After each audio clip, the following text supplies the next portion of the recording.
one of the Menagerie left us with Mr. Spock facing charges of mutiny, having stolen the Enterprise and kidnapped his former commander, Captain Christopher Pike. Spock is facing a court-martial. The evidence he presents, images from the past being transmitted from a forbidden world. That contact alone could end his Starfleet career. And if the Enterprise reaches Talos, Spock will be on trial for his very life.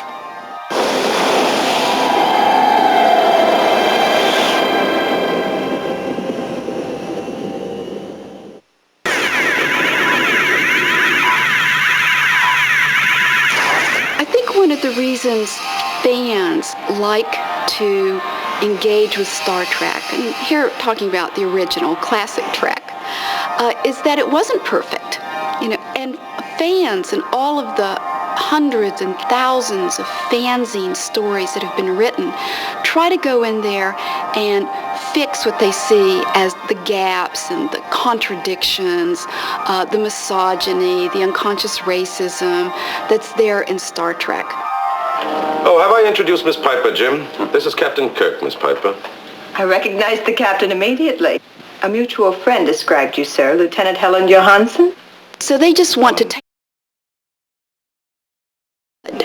and just make it as good as it could be. If it had just had the nerve to go out a little further, if it had the guts, for example, to actually put a woman in the spot as number one, which nothing will be said if Roddenberry did it first, but then under pressure said that we cannot have a number one who is a woman. Engineering deck will rig the transmit ship's power. We'll try blasting through that metal. My first involvement, had to be, of course, with Gene and through Gene. He wrote the part of number one first. And then he said, there, are you happy? He wrote the description of number one, and then he wrote the character. So, I mean, the part was always mine right from the beginning. All circuits engaged, Mr. Spock. Standing by, number one. Take cover. I had taken for granted that back in 1964, if a woman was in command of a spaceship, she was. I was just that kind of a person and an actress, and I loved the chance. I didn't think about her being a woman in that place. I mean, she was just another officer, and that was, I think, the purpose of trying to meld all of these characters together. That it wasn't pointed out as being a woman. It was another character that was going to be there. It was basically as simple as that. Sorry, number one. A little information on this planet. We'll have to leave the ship's most experienced officer here covering us. Of course, sir. Well, they said in the testing, they came back with all of the tests that said that the public resented a female in the position second in command of a starship, and felt that it was totally unbelievable. They said this couldn't happen. No woman could handle this part. And that was the end of the story. They said, get rid of her. So what the fans do when they rewrite stories, they just go in there and they make number one a woman. And they give Uhuru a lot more lines than just hailing frequencies open. Very well.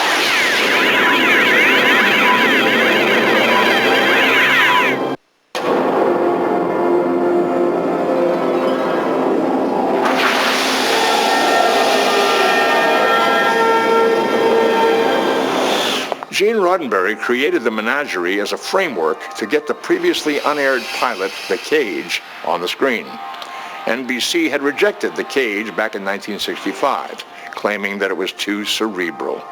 By creating the fiction of a court-martial around the footage from the pilot, Gene turned a cerebral story into an emotional one.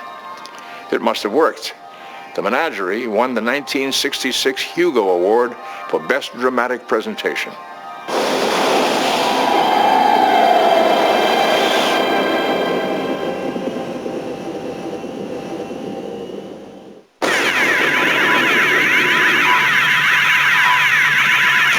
To begin with, I did The Lieutenant, which was an early Gene Roddenberry series. And I was my first real casting job because I was a clerk in the office, and the guy that was doing the show got sick. And so I just filled in temporarily. Gene fired him and kept me. And so Gene and I ended up with this great rapport because he knew nothing about actors. And he'd just say, what'll I do? Who shall I hire? When he went to Desilu, I wasn't part of the team. I was at Fox. And they didn't hire a casting director, but they had Gene's assistant was doing most of the casting.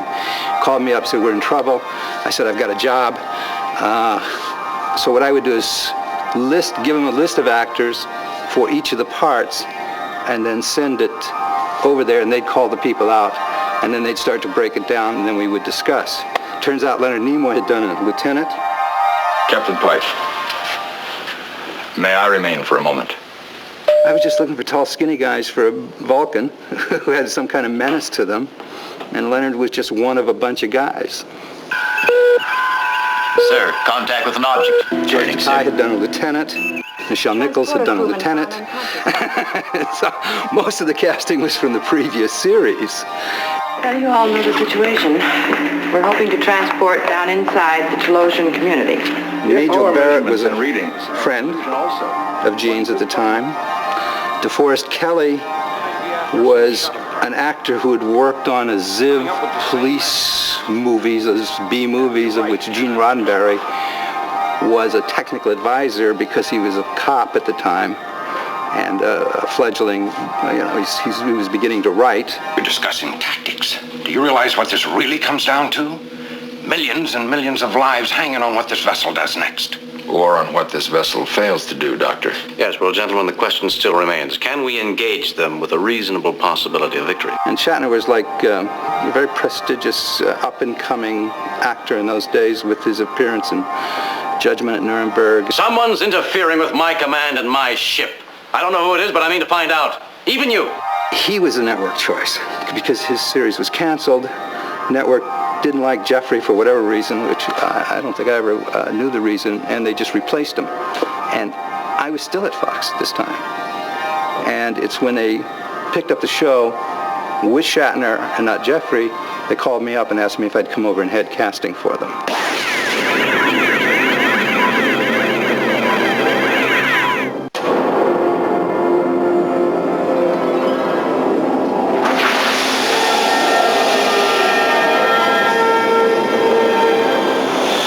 Here's a story for you. A loyal member of the crew hijacks the Enterprise to bring an injured comrade to a place where he can find rest and rejuvenation. In doing so, this crew member risks everything, his career, his life, all out of friendship and loyalty. That's the story of the Menagerie, right? Well, it also happens to be the story of Star Trek III, The Search for Spock. One of the ideas that always appealed to me about the original series was the commitment that the Enterprise's crew demonstrated to each other. That commitment was demonstrated in the crew's willingness to risk everything for Spock in Star Trek III, the same way that Spock risked everything for his former captain in the Menagerie.